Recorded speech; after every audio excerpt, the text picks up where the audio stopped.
In today's video, I want to talk about something a little deeper than I normally do. When I was a kid, when I was young, I can remember going up to other kids and asking them if they'd like to be my friend. I wanted to be liked, and I think we're all like that. And I think that as we get older, for many of us, we stay like that. Things never change. We stay that child who needs to be liked. And the problem with that is you're relying on somebody else to let you know that you're okay. And that's not right, you know. And that's what I want to talk about in today's video. If you're new to the channel, I'm James, welcome along. And on this channel, I like to share some thoughts, some experiences, some life lessons I've learned, if you like, that will encourage you and help you on your way as you go forward through this little journey of life. George Benson sung a song back in time called The Greatest Love of All. And there's a couple of lines in there that I used to think, and it's learning to love yourself is the greatest love of all. And I used to think, what a load of tosh. When I heard that, I saw these people who acted the big I am. You know, the ones who tried to railroad everyone into doing what they want because they thought they loved themselves. In fact, I can remember saying they love themselves, don't they? God, who do they think they are? And it took me years to realise that that's not what he meant at all. I didn't learn that though until I was in my mid-50s.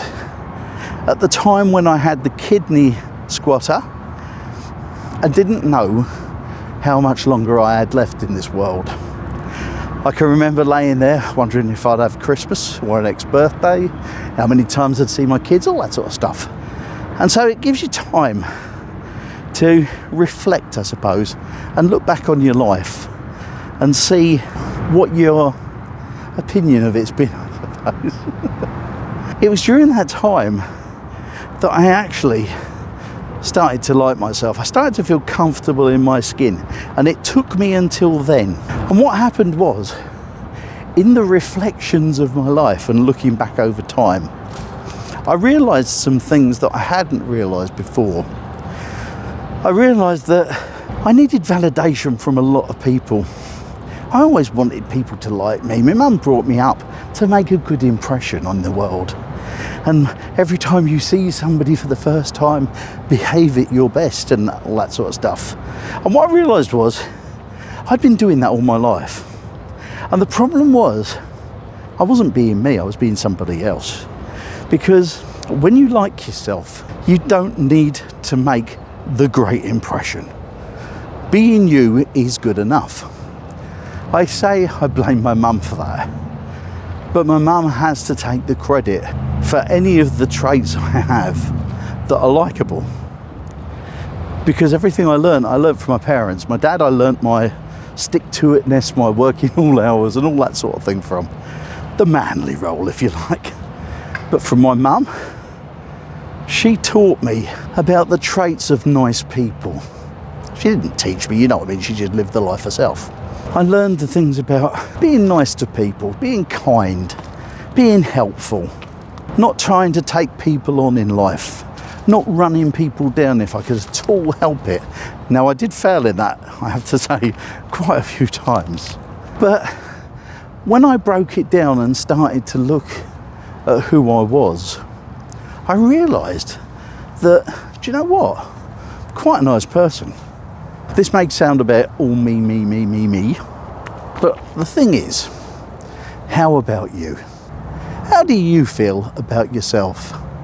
I had a conversation with a friend of mine some 20 odd years ago. It's always stuck with me. And we were talking about different things. And he said to me, I want to be liked. He was one of these people that always was looking for validation, if you like, from somebody else. He was a great guy, I really liked him, but I would have liked him anyway because he was funny, he was thoughtful, he was a really nice person. But he put this act on in front of so many people to get himself liked. I'm sure I've done it at times too.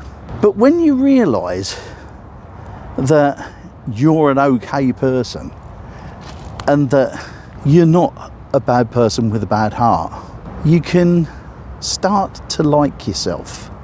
I started to understand that I liked the traits I'd learnt from my parents. I liked my sense of what's right and what's wrong.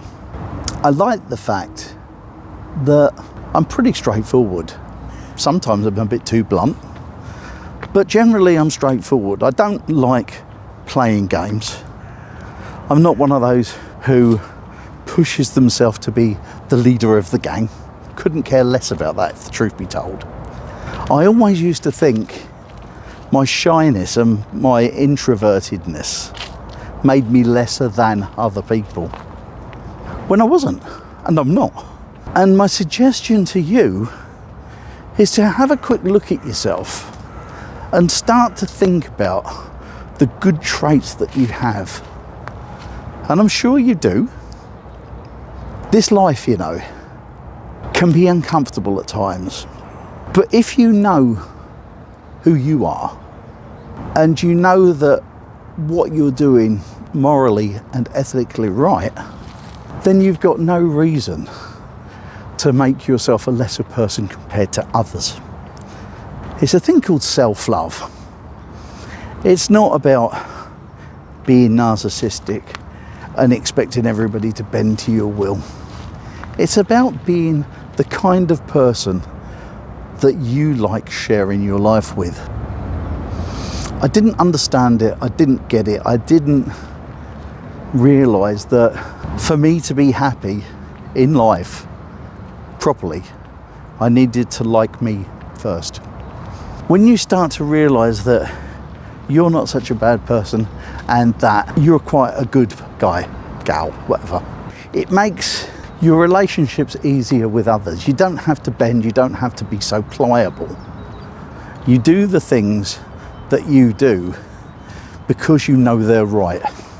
You're not led by other people's agendas, you're led by your own. For me, that was really important because I'd spent so much of my life like my 4-year-old self asking people, would you be my friend? But without actually saying it. And when you've got yourself as a friend, it calms you. It puts you on an even keel, if you like. Yes, you still get all of the trials and tribulations that everybody else gets, but once you start to like yourself, you start to trust yourself and start to trust your own judgment, and that's important. Liking yourself was something I didn't realise I didn't do. I'd spent years trying to work out who I was, why I did the things I do, all that sort of stuff. But also for years carried a kind of hatred about myself. And really, I talked about this recently on a video. The fact is, at the time I was doing the best that I could do with what I knew then. Hindsight's wonderful, isn't it? As I've got older, I've learned other stuff and realised that I was doing my best. I made some mistakes, but it wasn't because I was trying to cock it up. It was because I was trying to move on, but didn't have the knowledge that I needed at the time. I could have done things which would have saved me and made our lives better than it was. But do you know what? I'm not going to moan about it, and I'm not going to gripe about it. I'm not going to beat myself up about it, because that was then, this is now. I'm not the person I was then. I spent years of my life thinking, why am I here? What am I here for? I had this feeling inside, you know, that I was here for something, for some reason, something that would be good. I couldn't work it out. I thought this all through my teens and my early 20s and into my 30s. And as I scrabbled about in life, trying to do things, I had these thoughts about, why am I here? There's got to be a reason for me to be here.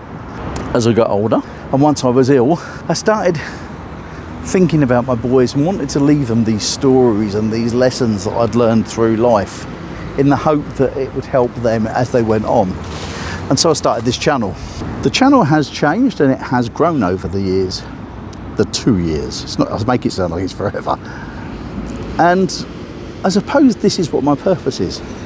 Helping people where I can in a way that I can. Sharing experiences that I've had and offering up, I don't know, life examples, I suppose, in the hope that you don't make the mistakes I made and don't have to go through some of the things I've gone through. Perhaps it's like I'm your hack. Your way to a better life. Wow. I don't know.